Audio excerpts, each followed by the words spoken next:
नमस्कार विद्यार्थी मित्रों। आईसीटी के अंतर्गत पूर्व की ऑनलाइन कक्षा में हमने अलंकार को जाना समझा। हिंदी व्याकरण के अंतर्गत समास विषयांक के साथ आज मैं पुनः उपस्थित हूँ। इस वीडियो क्लिप को आप मेरे YouTube चैनल ब्रजभूषण को सब्सक्राइब करके भी देख सकते हैं। तो आइए आज हम जानते हैं समास, उसकी परिभाषा, भेद और उदाहरणों को। समास का तात्पर्य है संक्षिप्तीकरण। संस्कृत में इसे कहा गया है समसनम समासः। समास शब्द का शाब्दिक अर्थ होता है छोटा रूप। दो या दो से अधिक शब्दों से मिलकर बने हुए एक नवीन एवं सार्थक शब्द को समास कहते हैं। जैसे रसोई के लिए घर। अब इसे हम संक्षिप्त में रसोई घर कह सकते हैं। गंगा का जल, इसे हम संक्षेप में गंगा जल कह सकते हैं। हिंदी, संस्कृत एवं अन्य भारतीय भाषाओं में समास का बहुतायत में प्रयोग होता है। समास को जानने से पहले अब हम कुछ पारिभाषिक शब्दावली को जान लेते हैं। इसमें सबसे पहले आता है सामासिक शब्द या समस्त पद। समास के नियमों से निर्मित शब्द सामासिक शब्द कहलाता है। इसे समस्त पद भी कहते हैं। समास होने के बाद कारक के चिन्ह, परसर्ग इत्यादि लुप्त हो जाते हैं। जैसे गंगा का जल, गंगा और जल के बीच में का चिन्ह है, का लोप हो गया और यह बन गया गंगा जल। आगे हम आते हैं समास विग्रह पर। सामासिक शब्दों के बीच के संबंध को स्पष्ट करना ही समास विग्रह कहलाता है। विग्रह के पश्चात सामासिक शब्दों का लोप हो जाता है। जैसे राजा का पुत्र, यह सामासिक विग्रह है। इसमें का लोप हो जाता है और समस्त पद बनता है राजपुत्र। तो ये प्रक्रिया सामासिक विग्रह है। राजा का पुत्र समास विग्रह है और राजपुत्र समस्त पद है। इसमें अगली जानकारी हम लेते हैं पूर्व पद और उत्तर पद के बारे में। समास में दो पद होते हैं या दो शब्द होते हैं। पहले पद को पूर्व पद और दूसरे पद को उत्तर पद कहते हैं। जैसे गंगा जल, इसमें यदि हम इसका सामासिक विग्रह करें तो वह बनेगा गंगा का जल। इसमें गंगा पूर्व पद और जल उत्तर पद कहलाएगा। आगे हम चर्चा करते हैं समास के भेद पर। तो समास के मुख्य 6 भेद हैं। अव्ययी भाव समास, तत्पुरुष समास, द्विगु समास, द्वंद्व समास, कर्मधारय समास और बहुव्रीहि समास। अब सबसे पहले आज हम अध्ययन करते हैं अव्ययी भाव समास का। किंतु अव्ययी भाव समास को जानने से पहले हम एक शब्द पर चर्चा करेंगे। हम एक शब्द को जानेंगे, अव्यय शब्द। अव्यय किसे कहते हैं? तो अव्यय का शाब्दिक अर्थ होता है जो व्यय न होता हो। व्यय का मतलब खर्च करना। मान लो मैंने आपको 100 रुपये दिए और आपको मैंने कहा कि 10 रुपये खर्च करके आओ। आप 10 रुपये खर्च करने के बाद मुझे 90 रुपये लौटाओगे तो निश्चित तौर पर उसका रूप पूर्व के 100 रुपये की भांति तो नहीं होगी, उसका रूप परिवर्तित हो जाएगा। तो जो व्यय होता है उसका रूप परिवर्तित हो जाता है और अव्यय जो होते हैं उसका रूप अपरिवर्तित रहता है। कहने का मतलब ये है कि अव्यय वह शब्द होता है जिसका रूप हमेशा अपरिवर्तित रहता है। संस्कृत में कहा गया है कि न व्ययेति इति अव्ययम। अब चूंकि मेरा संस्कृत से भी मास्टर डिग्री है और हिंदी से भी मास्टर डिग्री है, इसीलिए डबल ए में है, तो इसीलिए हिंदी में प्रायः संस्कृत का उल्लेख मैं कर ही देता हूं। हम जानते हैं अव्यय किसे कहते हैं। तो जिन शब्दों में लिंग, वचन, पुरुष, कारक, काल इत्यादि की वजह से कोई परिवर्तन नहीं होता है, उसे अव्यय पद कहते हैं।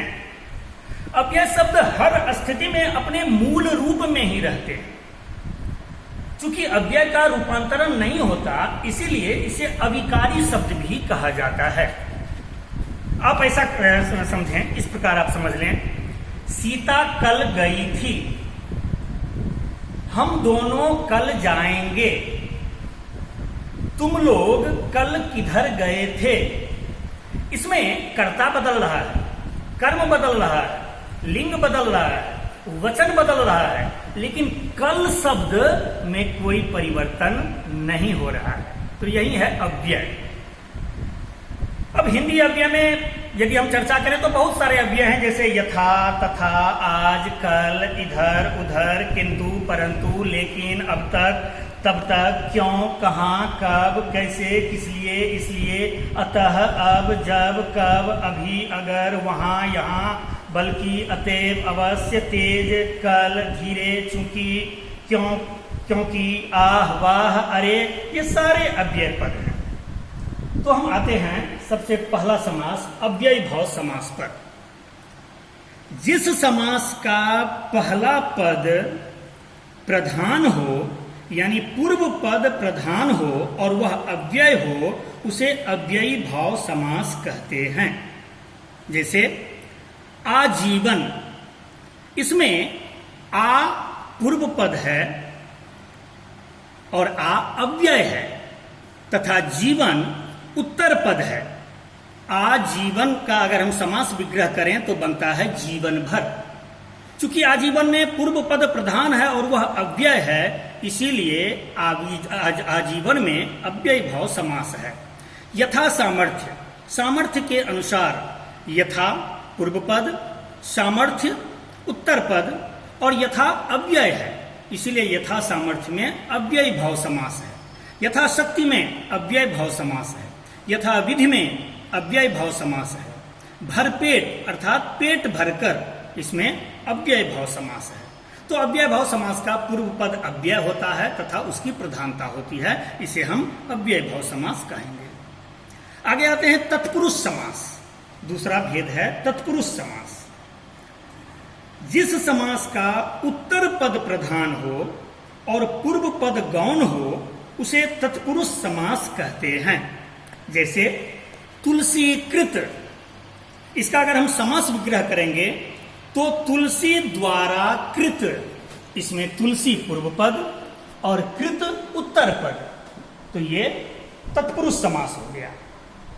ध्यान देने वाली बात यह है कि तत्पुरुष समास में समास विग्रह में कारक का जो चिन्ह होता है वह उसी प्रकार का तत्पुरुष समास होता है। अब कारक के चिन्हों के अनुसार तत्पुरुष समास के 6 भेद हैं। पहला कर्म तत्पुरुष, इसका चिन्ह है को। उदाहरण गिरह कट। जब हम समास विग्रह करेंगे तो पाएंगे गिरह को काटने वाला। अब यहां पे देखो को चिन्ह आ गया, को कर्म कारक का चिन्ह है, तो इसे हम कहेंगे कर्म तत्पुरुष। उसी प्रकार सुख प्राप्त, सुख को प्राप्त, कौन सा चिन्ह आया? को कर्म कारक का चिन्ह है, तो इसे हम कहेंगे कर्म तत्पुरुष। कहने का मतलब यह है कि कारक का जो चिन्ह रहता है उसी के अनुसार वह तत्पुरुष समास का भेद होता है। दूसरा करण तत्पुरुष। करण का चिन्ह होता है से या के द्वारा। उदाहरण स्वरूप मन चाहा, मन से चाहा, से चिन्ह है, इसीलिए यह करण तत्पुरुष का उदाहरण है। हस्तलिखित, हाथ से लिखित, से चिन्ह आया, इसलिए यह करण तत्पुरुष है। तीसरा है संप्रदान तत्पुरुष। उदाहरण स्वरूप रसोई घर, रसोई के लिए घर, संप्रदान कारक का चिन्ह है के लिए, रसोई के साथ के लिए चिन्ह लगा हुआ है कारक चिन्ह, इसीलिए यह संप्रदान कारक तत्पुरुष का उदाहरण है। चौथा है अपादान तत्पुरुष। इसका चिन्ह होता है से, अलग होने के अर्थ में। उदाहरण देश निकाला, देश से निकाला, देश से वह अलग हो रहा है और चिन्ह है से, यह अपादान कारक का चिन्ह है, इसलिए देश निकाला में अपादान तत्पुरुष समास है। अगला है संबंध तत्पुरुष। संबंध कारक का चिन्ह होता है का, के, की। जब हम समास विग्रह करेंगे, पूर्व पद और उत्तर पद के बीच में यदि का, के, की रहे तो वह संबंध तत्पुरुष होता है। जैसे गंगा जल, हमने उसका समास विग्रह किया तो बना गंगा का जल। अब देखो गंगा है पूर्व पद, जल है उत्तर पद और दोनों के बीच में का चिन्ह आ गया, तुरंत हम समझ जाएंगे कि गंगा जल में तत्पुरुष समास है। और कौन सा तत्पुरुष समास है? तो संबंध तत्पुरुष समास है। हम कहते हैं राजपुत्र, राजा का पुत्र, का आया यानी संबंध तत्पुरुष। अंतिम भेद है अधिकरण तत्पुरुष। अधिकरण कारक का चिन्ह होता है में, पे, पर। समास विग्रह करने पर जब पूर्व पद और उत्तर पद के बीच में या पे या पर आए तो वह अधिकरण तत्पुरुष होता है। जैसे नगरवास, नगर में वास, नगर पूर्व पद, वास उत्तर पद और दोनों पदों के बीच में आ गया में, तो यह अधिकरण तत्पुरुष का उदाहरण है। दानवीर, दान में वीर, में आया है अधिकरण तत्पुरुष। घुड़सवार, घोड़े पर सवार, घोड़े और सवार के बीच पर आया, चूंकि यह अधिकरण कारक का चिन्ह है इसीलिए घुड़सवार में अधिकरण तत्पुरुष समास है। जान लें कि समस्त पद का विग्रह करने पर यदि पूर्व पद और उत्तर पद के बीच कारक के चिन्ह को, से या के द्वारा, के लिए, से अलग होने के अर्थ में का, के, की, में, पे, पर ये कारक चिन्ह आए तो निसंकोच आप कह देना कि इसमें तत्पुरुष समास है। एक अन्य प्रकार है नई तत्पुरुष समास। जिस समास में, ये देखें नए तत्पुरुष समास, जिस समास में पहला पद निषेधात्मक हो उसे नए तत्पुरुष समास कहते हैं। जैसे असभ्य, न सभ्य, निषेधात्मक, जो सभ्य न हो तो हम कहेंगे असभ्य में नए तत्पुरुष समास है। अनादि, न आदि, न यानी निषेधात्मक है, कहेंगे अनादि में नए तत्पुरुष समास है। अनंत, न अंत, नए तत्पुरुष समास। असंभव, न संभव, नए तत्पुरुष समास। नए तत्पुरुष समास का एक प्रकार है, एक भेद है। चलिए अब हम आगे बढ़ते हैं। तत्पुरुष समास के बाद अब हम देखेंगे कर्मधारय समास को।